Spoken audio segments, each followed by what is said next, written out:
Sveiki. Su jumis podcastas Vyrai nekalba. Mes kalbėsim apie vyriškumą ir apie tėvystės iššūkius, galbūt problemas, o galbūt kitus dalykus, kuriuos išvystysim eigoje. Šiandien turime labai smagius, fainus du vyrus tėčius. Justinas Jankevičius ir Giedrius Matulaitis. Giedrius Matulaitis augina du vaikus, du berniukai, kurie yra autistai. Jo žmona yra prieš porą metų mirusi, o pats Giedrius yra foto, video specialistas, profesionalas. Taip galiu įvardinti. Profesionalu reiktų vadinti turbūt. Profesionalas.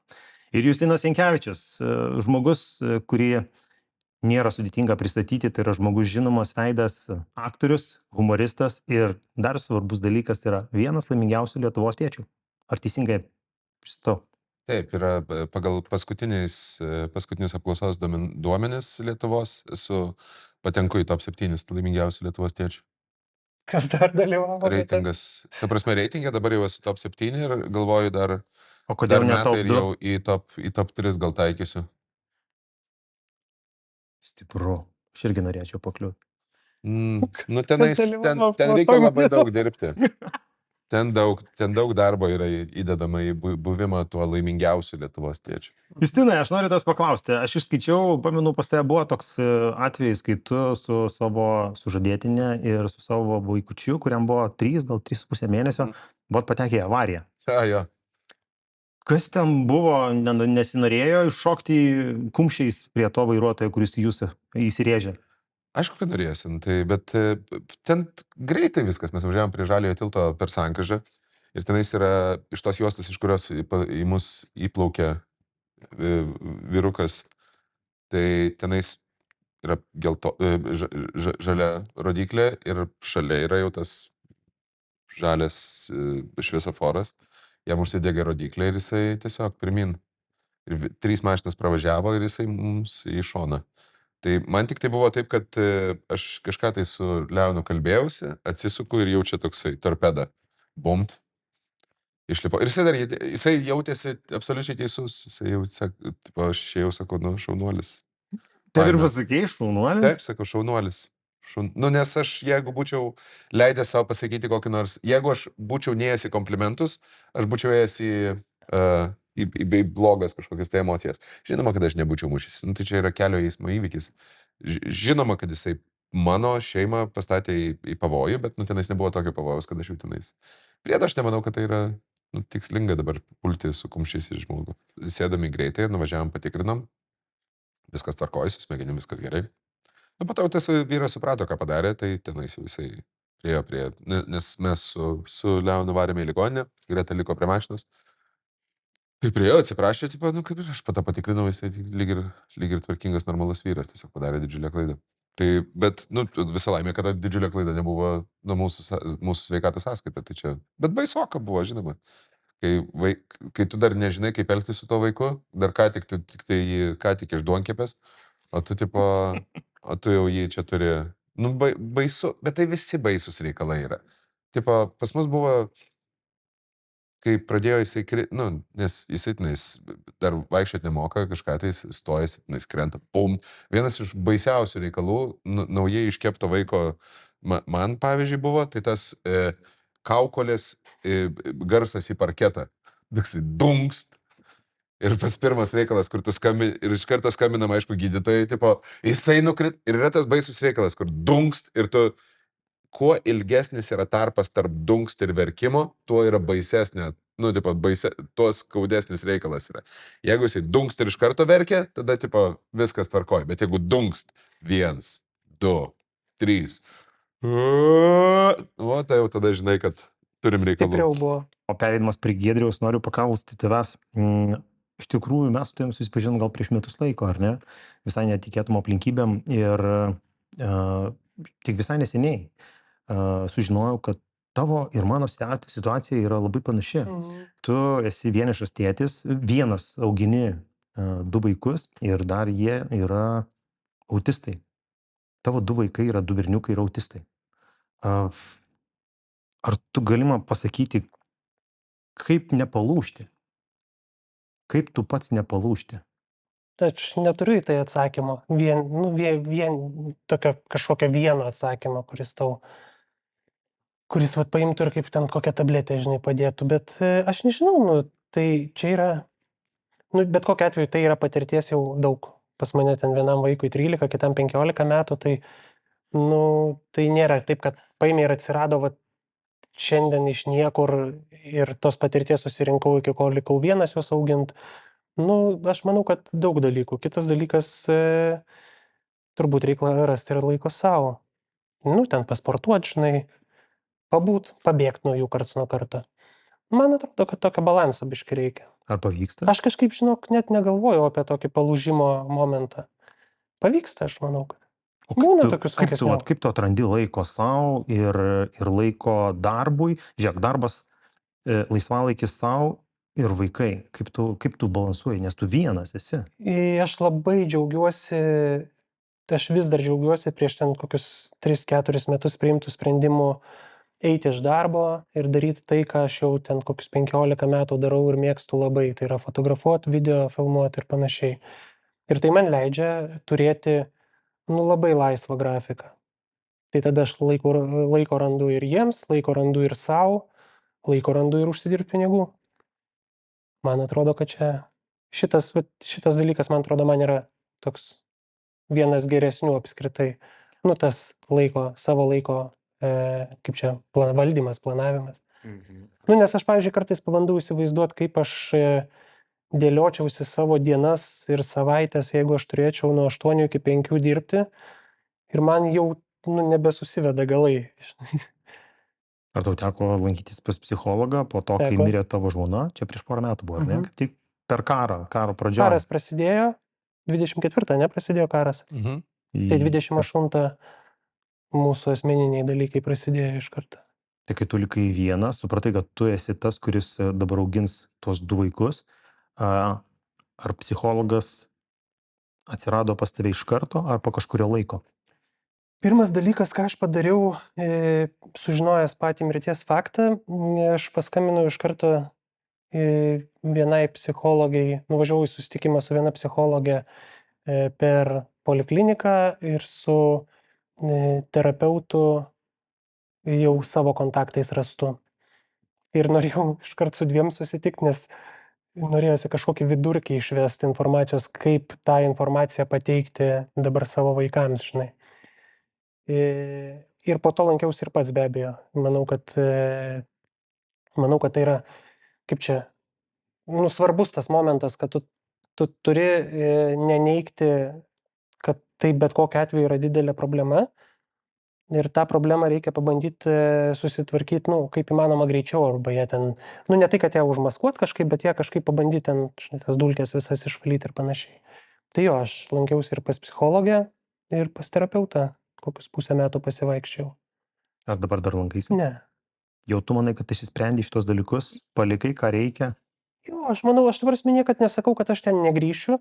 Aš, jeigu matysiu, kad yra kažkas tai blogai, aš grįšiu tikrai. Bet kol kas nei jisai matė poreikio tęsti, nei aš nemačiau poreikio tęsti. Tiesiog viskas suvažiavo į kažkokias vėžes, į kažkokią rutiną ir gyvenam toliau. Nekritai į depresiją, tai matyt, arba jinai susitvarkė su psichologo pagalba. Gali būt. Giedriau, autizmas tavo šeimoje, tavo vaikai yra 2 ir vienam tėčiui yra be galo sudėtinga susitvarkyti iš esmės, bet dar yra liga. Kas tas autizmas yra? Tu gali pasakyti paprastai. Nu tai va, turbūt pradėkim nuo to, kad tai nėra liga. Liga būtų, tai turbūt atsirastų kažkoks, žinai, gydymas ir šiaip tai smagiausia būtų tabletė kokią nors, žinai. Ne, autizmas yra,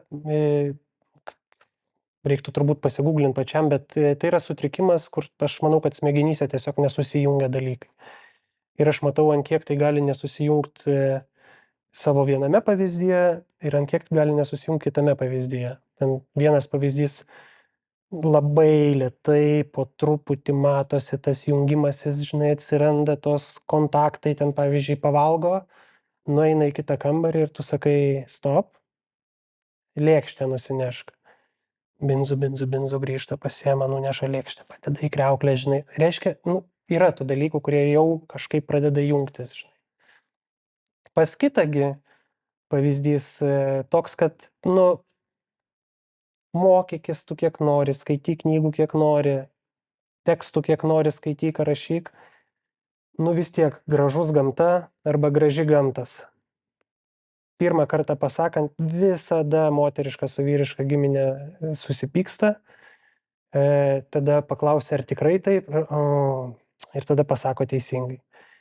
Ir, nu, aš jau matau, kad, ta prasme, ten, žinai, gali bandyti verst kažkaip tai mokinti, aš nelabai net įsivaizduoju, kaip tą daryti toliau, žinai. Ar aš noriu, Aš kažkaip manau, kad tiesiog tai yra, nu, va taip yra. Taip, bet tai nėra tokie kritiški ne, dalykai, ne, kad, ne, žinai, ne. vaikas, nu, kažko nesuvokia, jisai supranta, ten kažkokie maži žiūrėk. tokie elementai yra. Kalbėkime apie du dalykus, kad pas mane yra vienas neverbalus vaikas, kuris visiškai nekalbantis, neturi socialinių įgūdžių, neturi higienos Čia įgūdžių, kuris yra vaikas? jaunesnis.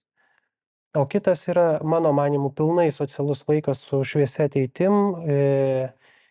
Vienintelis dalykas, ką tu galėtum pamatyti šiaip susitikęs, tai kad ten šiek tiek tos stringa galūnės, smulkmena, aš manau. Ten jeigu tu, tarkim, praleidi daugiau laiko, netgi ne taip daugiau laiko kaip aš kaip tėvas, bet taip daugiau laiko kaip aš kaip tėvas išvažiavęs atostogų su juo. Nu, žinai, kur tu 24 valandas kartu leidi visą laiką niekur neatsiskiri. Nu, tai ten atsiranda tokių rutininių dalykų, kur ten, pavyzdžiui, kavos gerimas, žinai, siurbteli, tada padedi puodelį į lėkštutę, kad lėkštutė skimteltų, tada vėl iškart pakeli, vėl siurbteli, vėl padedi ir va taip susiurbčiai visą puodelį. Ta prasme, nu, aš taip viduj šypsodamas stebėjau tokias va situacijas, man tai jos žavios, aš nežinau, nu, ta Bet prasme. čia yra tas užsiciklinimas vaiko, ar ne, Aš kažkame nežinau, gal autisto? čia nežinau, gal čia tie pasikartojantis judesiai kažkokie, gal dar Čia kažką, yra, gal jį ar ne? ramina, gal dar kažkaip, aš nežinau iš tikrųjų. Mes šiaip kalbame su vyresnėliu apie tai, ne viską jis kartais irgi pats sugeba paaiškinti. Nu, aš manau, kad sugebės kažkaip. Ar yra kažkoks vienas stipriausias arba pora mitų apie autizmą, su kuriuo tu susiduri ir gali paneigti? Nu, tai Gal turbūt. bijo žmonės kaip raupų, žinai, to, nes nesupranta. Ai, žinok, aš nelabai žinau tų mitų ir nelabai žinau, Su kuo pavyzdžiui, tau aš kai susidurt? einu su vaiku savo į parduotuvę, man niekas nieko nesako. Nu, niekas jokių ten nebūna. Tarkim, aš nueinu į parduotuvę, kol kraunės tos krepšelius ten apsipirkinėjai, prasideda jam, sakykime, toks nervukas ir pradeda lakstyti pirmyn atgal. Nu, tokiai mano regimoji zonai, vat kaip čia, vat iki studijos galo ir atgal, žinai. Nu ir aš palieku, nu tai tiesiog jam dabar to reikia ir jis tą daro ir jis, nu, nekabina kitų žmonių, vat man čia yra svarbiausia. Tai aš nesu girdėjęs jokios pastabos apie tai. Aš esu girdėjęs iš mamų auginančių tokius vaikus, kad pastabas jos gauna. Ir aš galvoju, kad čia yra mano, nu kaip čia dabar pasakyti, gal tai, kad aš esu vyras, kad tėvas esu, gal dėl to man niekas nieko nesako, nes aš nežinau, kaip čia vyksta, bet aš girdėjęs, pavyzdžiui, net mano auklė kažkada tai į parduotuvę gavo ten kažkokių pastabų. Kokios pastabos? Nežinau, nesigilinu tiksliai, bet gal praminkit vaiką, nu kažkas panašaus. Nu, nes tie vaikai nėra, kad jie elgtųsi taip, kaip tau įprasta, žinai, pavyzdžiui, mano Martynas mėgsta pauostyti žmonės. Žmonės. Apskritai jis viską, jis ten, pavyzdžiui, kokį nors naują maistą deda, jis taip, čia jaunesnėlis, žinai. Ir jisai pauosto ir jeigu jam ta uoslė duoda žalią šviesą, žinai, jisai sako, kad viskas tvarkoja, važiuojam, valgom. Tai lygiai taip pat pas jį atsiradęs yra momentas su žmonėm. Jisai prieina prie žmogaus ir jį pauosto. Nesakau, man pačiam turbūt tai būtų keista situacija, bet kai aš dabar žinau, kad tai būna, aš ją tiesiog priimčiau. Ir čia, kad buvom į delfinų terapiją nuvažiavę, Klaipėdoje stovėjom prie uosto, laukiam, kol keltas jau pradės įleidinėti žmonės, čia sausio mėnuo, dar buvo šalta. Ir ten taip pataikėm, kad kai keliesi pėsčiųjų keltų, tave uždaro ten tokį gardelį, kai bilietą perskanuoji, žinai. Ir stovi viena moteris per vidurį. Ir stovi mes su jaunėliu ir jaunėlis prieina prie tos moters pauosto. Ir aš sakau, nu, sorry, jis šit su jumis turbūt susipažino. Ir jinai šypsosi, sako, tai nieko, tai gerai, tai man tai viskas tvarkoja, žinai. Šiaip aš labai džiaugiuosi, kad pas vaiką nei pas vieną nėra agresijos nei nukreiptos į kitus asmenys, nei nukreiptos į save. Blogiausia, ką daro, tai kanda maikę ir vat visos jo maikės yra va čia su tokiam skylutėm. Tai čia vat yra blogiausia. Tai aš matydamas kitas patirtis kitų tėvų, nes vis tiek dalyvauju ten ir toj pačioj lietaus vaikų veikloj ir ten važiuoju į tas stovyklas, galų gale vaikas mano eina į specialią mokyklą, kur ten, nu tu daug visokių pavyzdžių matai. Nu tai aš tai džiaugiuosi savo, bet aišku, viskas gali pasikeisti, apsiversti ir panašiai. Justinai, tu kai tapai tėtis, pirmą kartą gyvenime tapai tėtis, jeigu mes palygintume Justinas Jankevičius iki to momento, kai tapai tėtis ir jau dabar yra tiek laiko praėję, kas pasikeitė? Ką žinau, niekas, bandė čia man jisai sugadinti man visą mano cinizmą, dėl to, kad suminkštėja širdutė, bet su nuolatiniam treniruotėm ir darbu su savim kažkaip tai gražinausi, nes jeigu aš nebebūsiu cinikas, tai mano kaip ir viskas, ant ko aš stačiau savo karjerą, kaip ir subliūkšta. Tai teko padirbėti su savim, kad netapčiau mielybę pūkuotų ir viskas tvarkoj. Nori pasakyti, kad tu nepradėjai žiūrėti Titaniko, melodramų, dramų, serialų? Tiesiog žinias žiūrėdamas nepradėjai verkt. Taip. Ne, viskas. Taip, bet sportą. Random, nesvarbu, bet jo, finansinės. Taip, oras žiūrėdamas tiesiog pradedi raudoti. Ką žinau, vis tiek yra tas reikalas, kur tu esi vienas momentas, kai tu esi vienas, kai tu esi neatsakingas už nieką. Ir žinoma, tenais, tipo, taip, bet aš atsakingas už savo lizingus, realiai už nieką. Tai, o po to kitas reikalas yra tada, kai tu žinai, kad valstybė jau žino, kad tu turi tą vaiką, tai tu jam negali leisti nieko nutikti. Tai, nes po to ten klausimai, ten apsilankymai pareigūnų, žinai. Tai stengiamės išlaikyti jį sveiką gyvą. Mes su juo esame tokie rajoniniai draugeliai, kur ir pasipykstam, ir pasikalbam, ir, žodžiu, toksai.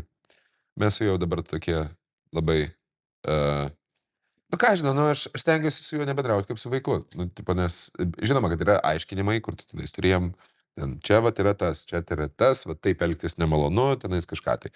Bet iš esmės, tai tu su juo stengiasi bendrauti kaip su suaugusiu žmogum, nes, man vienas iš baisiausių reikalų yra, kai su vaikais bendrauja, va taip, čia man yra viskas, viso gera. Jau jeigu prieini prie vaiko ir pradėdysiu jų taip kalbėti, aš sakau, jisai vaikas, o ne, tipo, o ne šuo. O kokia tavo dienos rutina su vaiku? Vat kai tu būni su juo? Atsibundu ryte, vaikas jau būna išvežtas į darželį, pasidarau kavos. Kaip ir rutina labai patogi? Pasidarau kavos tada papusryčiauju, tada sėdu daryti darbų, tada kažkuriuo tai metu jisai grįžta iš darželio, tada aš einu dirbti į kitą kambarį, vat ir viskas. Tokia ta tėvystė nesudėtinga. Labai, žinokite, Labai paprastai. kur visi sako, kad tėvystė sudėtinga, nesudėtinga, tikrai. Stebuklingai Praktiškai, nesudėtinga. taip, tiesiog, susitvarkykit gyvenimą taip, kad jo nematytumėt. Ir bus labai lengva tėvystė. Logiška šiaip jau. Gerai, aš kitaip paklausiu, tikiuosi nereikės mane grimuoti. Kiek laiko tau pavyksta kiekvieną dieną, gerai, darbo dieną ir savaitgalį skirti Leonui? Kiek gaunasi. Kiek gaunasi, tiek ir stengiuosi skirti. Jeigu aš, tai yra mano, jisai yra mano kaip ir, toksai ir vaikas, bet kartu ir hobis. Tai aš, kai tik tai galiu, man patinka su juo būti, tai aš stengiuosi su juo kuo dažniau. Jeigu man pavyksta ten visą dieną su juo praleisti, aš stengiuosi kažkaip tai visą dieną jau mes su juo ir dūkstam. Tai, bet iš kitos pusės, karts nuo karto faina ir be jų pabūti. Tai žmogui, man atrodo, svarbu yra pabūti, su savimi, su savo mintimis, tik susidėlioti po lentynas, kažkoks tai poilsis, kažkas tai, tai žinoma, kad svarbu. Bet šiaip tai, vaikui, jam reikia dėmesio. Tai dėmesio jam ir duodi. Planuoji gal šeimos pagausėjimą? Gerai, įkalbinai. Šiaip neplanavau, bet dabar, kaip pasakėjai, gerai. 2, 3? Gerai, kiek reikia? Nu, kad gerėtų dar didesnė mūsų demografinė Tai padėtis. kiek? Žinai, dabar liko pas mus tik Tu tai sakyk. 2,5. Tu sakyk, man tikrai nesunku. Nesunku. Kiek? Nu, bent +2. Gerai. Žinai, kad išsilygintum biškį. Gerai, tai paskambinsiu Gretai. Kada? Ką? Kada? Po Nu tai podcast'o va, baigsis paskambink Gretai. podcastas. Prasidės po Baigsiu proceso. podcastas, čia matau aplink jūs visokių fainų miškų yra ir važiuosim iš karto prie staklių. Prie staklių vyrai. Nežinau, išsimušiau Aš iš esu klausimų. labai lengvai įkalbamas žmogus. Matau. Įvairioms avantūrams.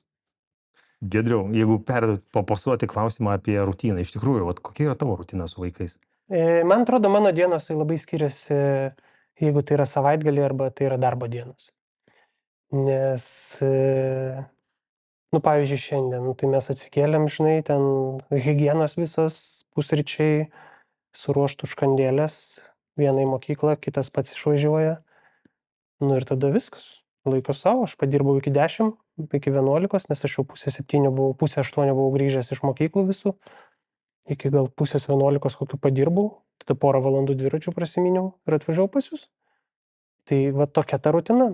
Ten, tarkim, rytoj poryt bus tikrai užimtos dienos, nes yra ir filmavimai, fotografavimai. Tai su vyresnėliu gal net ir nesimatysim. Jaunėlis, tiesa, darbo dienomis jisai gyvena šeimos slėnyje. Čia Kas man tai yra tokio? didelė pagalba. Šeimos slėnis yra, gal tai yra socialinių paslaugų namai, gal taip vadinasi, aš nežinau tiksliai, kaip jie vadinasi. Bet ten tokie vaikai, kaip jisai darbo dienomis, nu, tarkim, darbo dienomis kai kurie ir savaitgaliais, ten visokių skirtingų modelių yra. Bet Martynas iš mokyklos grįžta tenai. Ir mes savaitgaliais kartu visą laiką leidžiam. Ar teisingai suprantu, kad tavo jaunėlis nuo pirmadienio iki penktadienio yra specialioji įstaiga, Taip. ar ne? O vyresnė. Nes aš, pavyzdžiui, nelabai įsivaizduoju, kaip aš galėčiau, tarkim, dirbti, jeigu šitos paslaugos nebūtų. Auklės neišsilaiko. Čia valstybės pagalba yra. Nu, taip. Savivaldybės turbūt labiau. Bet taip. O vyresnėlis, gerai, tu Padaugiau sakei, tokios jisai pagalbos pats šiaip reiktų. pasiruošė ir išvažiuoja. Jam Jo. 15 metų, jisai yra visiškai Absoliučiai. laisvai pats save sužiūrintis Jo. ir pats save, Jo. netgi kai tu dirbi, išvažiuoji, jisai Drąsiai, visiškai. Aš galiu drąsiai išvažiuoti, jeigu man reikia ten kelioms dienoms kažkur tai iš namų. Ir aš žinau, kad tikrai bus ir namais pasirūpinta, ir jis pats bus pasirūpinęs savim pilnumoje. Taip kad šitoje vietoje tai aš, jisai mano irgi didelė pagalba yra. žiūri fainai. Ir tu kaip būdamas fotografas, videografas, kadangi aš esu organizatorius renginių, aš žinau, ką reiškia dirbti fotografui ir videografui. Tai yra, tu pradžiai padirbi tik tais ten pusdienį ar panašiai, ir po to seka ilgos naktys, redagavimo, montavimo, atrinkimo ir panašiai. Tai yra sunku. Kaip tau pavyksta susitvarkyti? Kaip tu suspėjai? Sakykime, aš daugiau dirbu su verslais. Ir mano nuotraukų atrinkimas būna gerokai paprastesnis, nes nedarau dažnai kaip renginiuose, kad būtų, žinai, ten tų 1000 nuotraukų. Taip, kartais pas mane būna ir renginių, aš jų tikrai neatsisakinėju, bet tada darbas lieka namuose. Tu gali laiką skirti, ta prasme, aš galiu sėdėti čia, žinai, dirbti ir tie vaikai šalia. Galima rasti laiko išeiti kažkur tai, o galima ir nebeiti. Tiesiog sėdėti namie, visi kartu ten randa kažkokios veiklos, ten Martyno poreikių dar kol kas tiksliai pats nežinau, kol jis man jų nepasakė, bet, žinai, ten išeiti pasivaikščiot ir jau gerai. Na gerai, finansai. O finansiškai vėlgi, nėra dviejų žmonių, kurie neša finansus į vieną krūvą. Tai Kaip tu tenka man vienas? vienam nešti. Ar yra kažkas, kas padeda? Ne. Valstybė? Valstybė su išmokom taip, bet dalis išmokų nukeliauja iš karto tai pačiai įstaigai. Tai šito vietoje, ta prasme, valstybės pagalba su visais neįgalumais ir panašiai, jinai yra, bet jinai yra, ten nedidelė. Mes nekalbam apie 1000 eurų, mes kalbam apie ten 100-250, ten susideda iš kelių skaičiukų, žinai. Bet visa kita tai aš pats. Neturiu kitos išeities. Tai tau pavyksta susidėlioti viską 3 vaikam? Jo. Nu, pavyksta, aišku. Bijau, žinai, prisikalbėti, Tiem kad... vaikam ir trim- tau Nu, tai trečiam. aš trečias vaikas. Jo, Aš noriu dviratuką minti.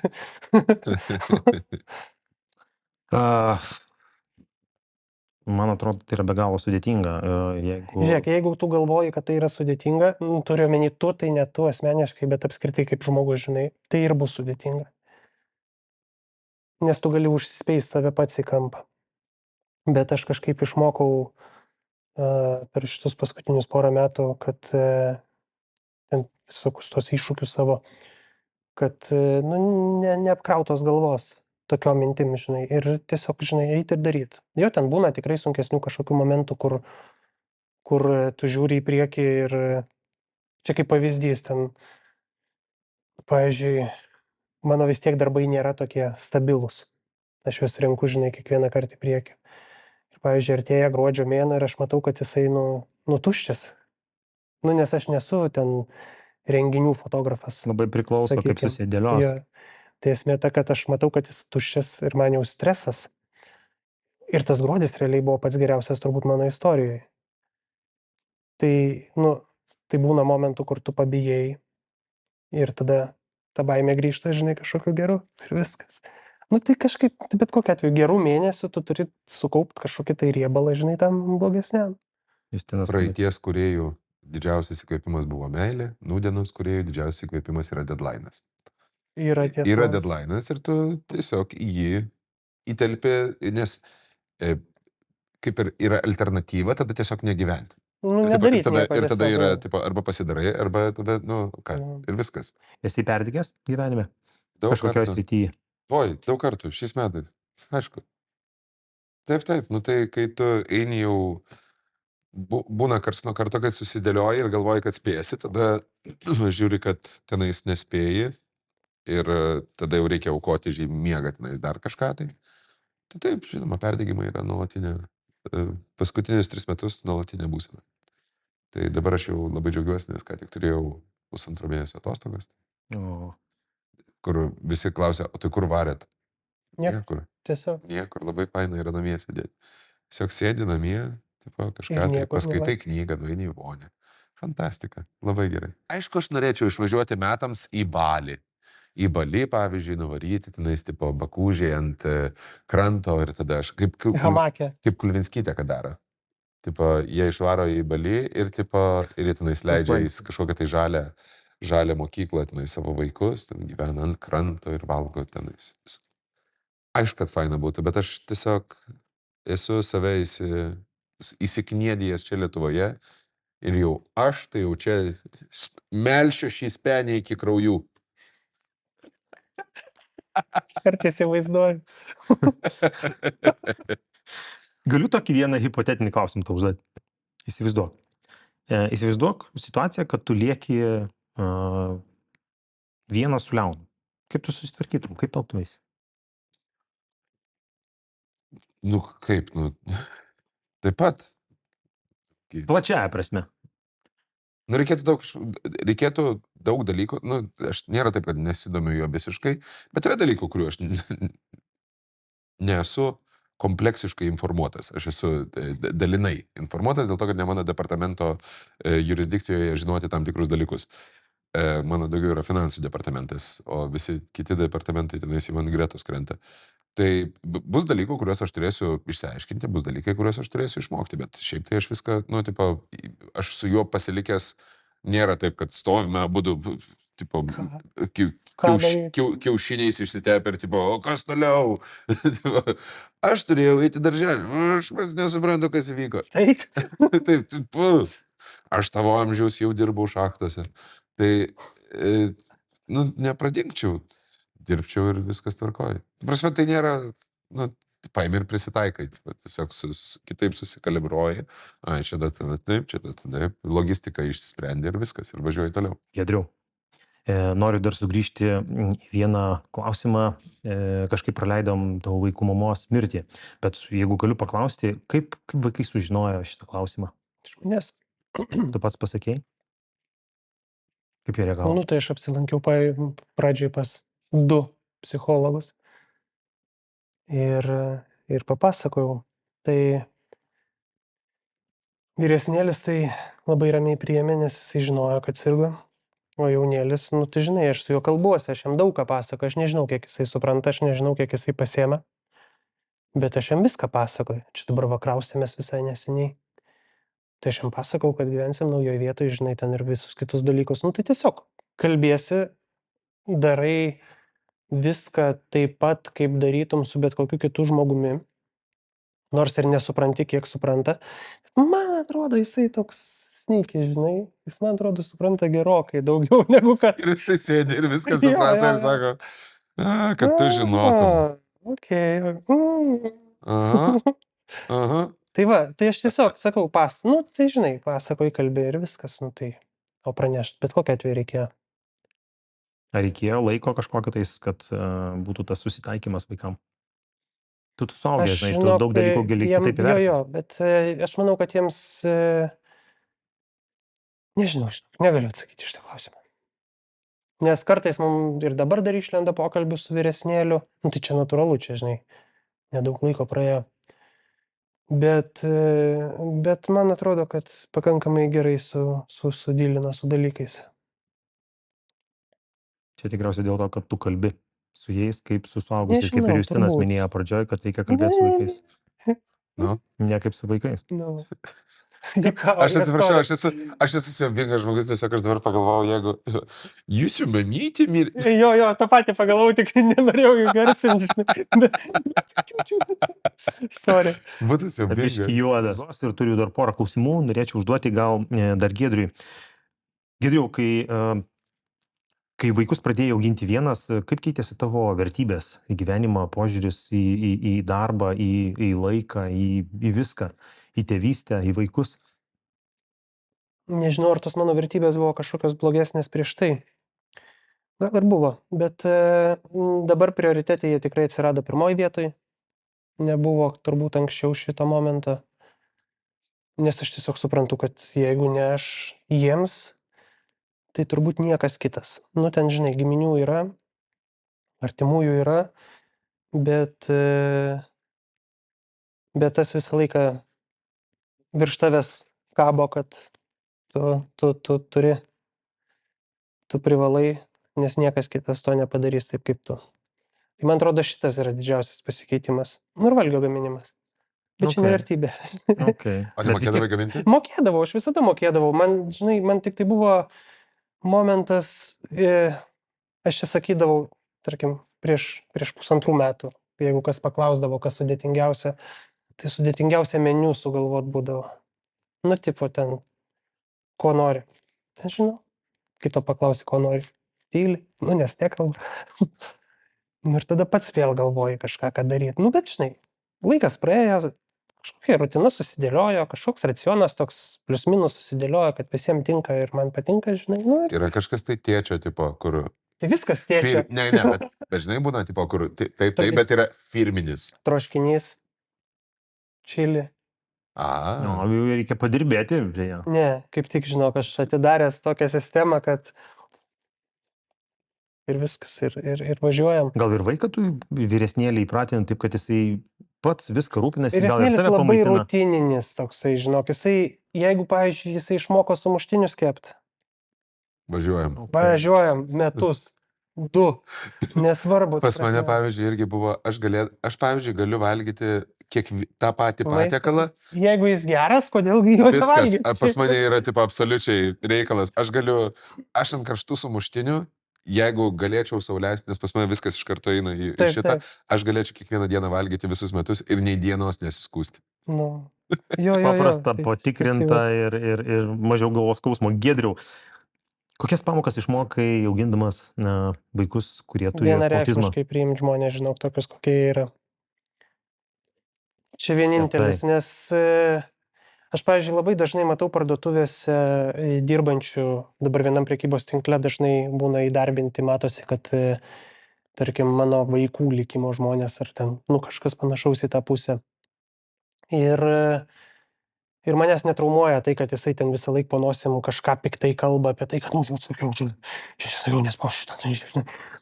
Toks pavyzdys, čia realus pavyzdys mano paties, aš pats mačiau, žinai. Iš karto varai ir rašai vedėją. skundą. Jo. duokit man skundų Nu, knygą. Ne, O pavyzdžiui, kodėl jis tai man nežiūri?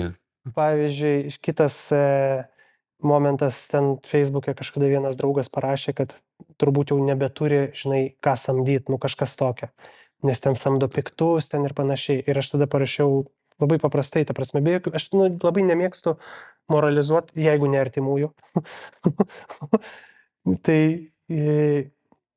parašiau tiesiog paprastai, kad aš labai daug pastebiu žmonių, kurie šiaip darbo rinkoje turbūt nerastų savo vietos.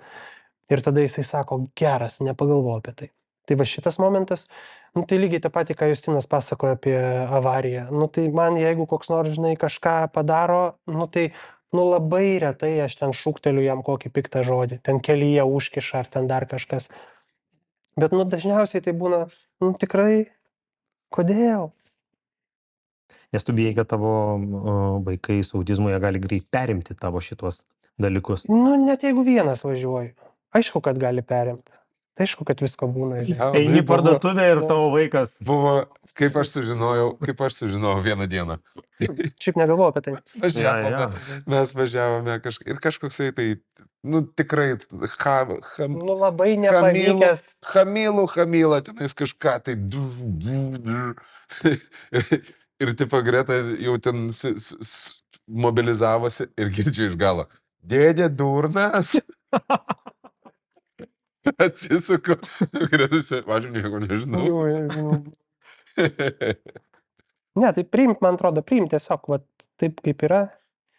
Nes, nu, žinok, ta prasme, tikrai, nu, mačiau įvairiausių pavyzdžių. Ir man labai gaila ir tų tėvų, kurie turi ten tos blogesnius visokius pavyzdžius. Nu, bet ką, pas visus yra visai. Justinai, prieš paskutinis klausimas ir mes pabaiginėsim jau mūsų laidą. Ar yra kažkas tai iš tavo gyvenimo, iš tavo vaikystės, ko galbūt tu neturėjai, bet ką norėtum, ką linkėtum savo vaikui arba vaikams turėti?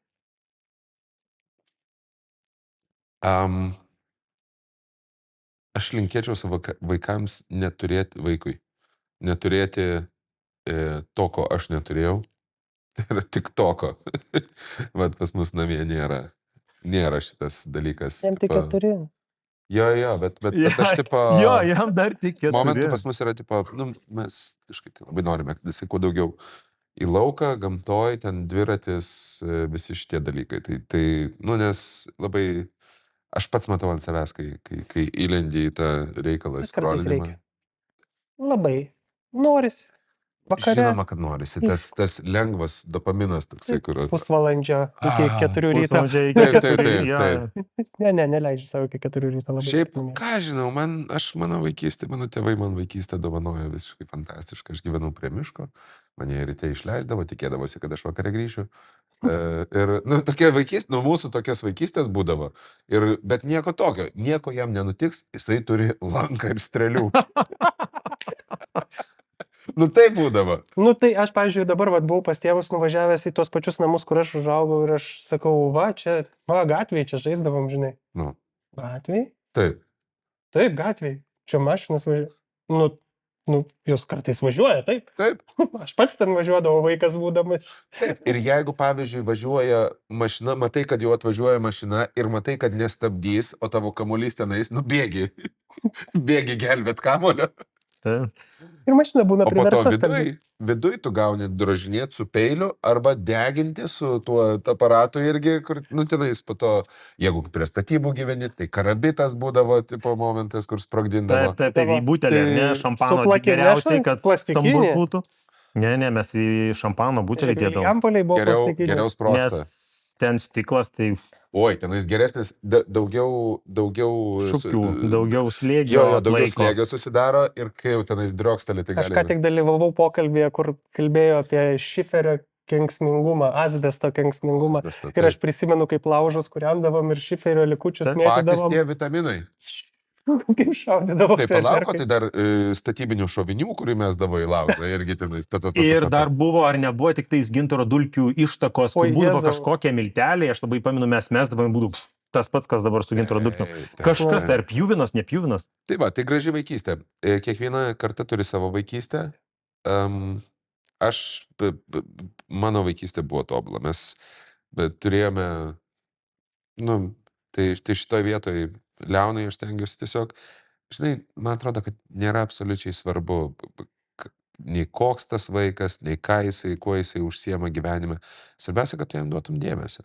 Va čia vat yra momentas. Jeigu jisai jausis mylimas, man atrodo, kad yra tikimybė, kad jisai užaugs šūdiniu žmogum yra žymiai, žymiai smarkiai mažesnė.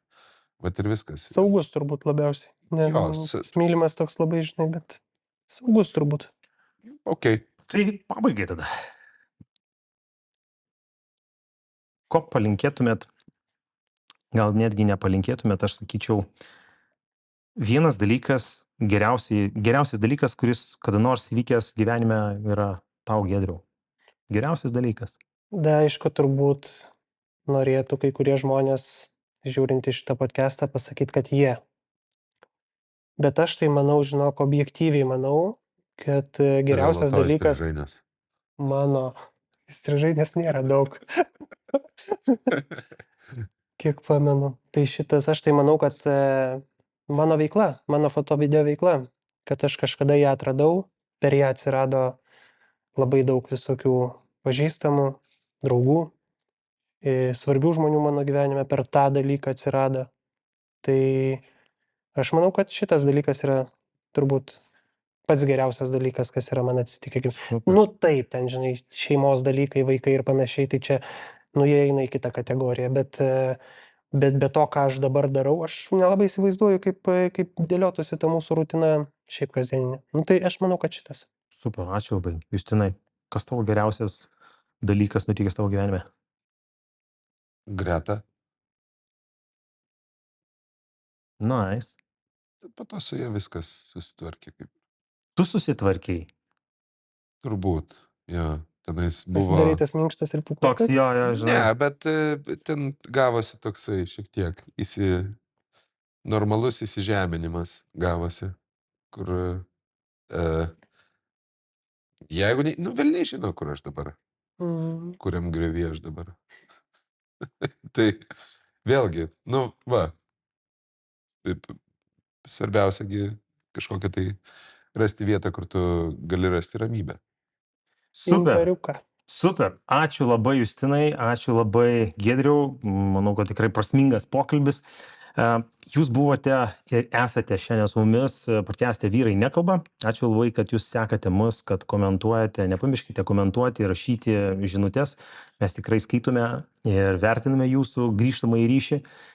Nepamirškite paspausti mygtuko like ir subscribe visuose socialiniuose tinkluose, kur matote mūsų laidą. Taip mes galėsime augti ir kurti daugiau laidų jums. Ačiū, kad esate ir iki kitų susitikimų. Viso. Iki.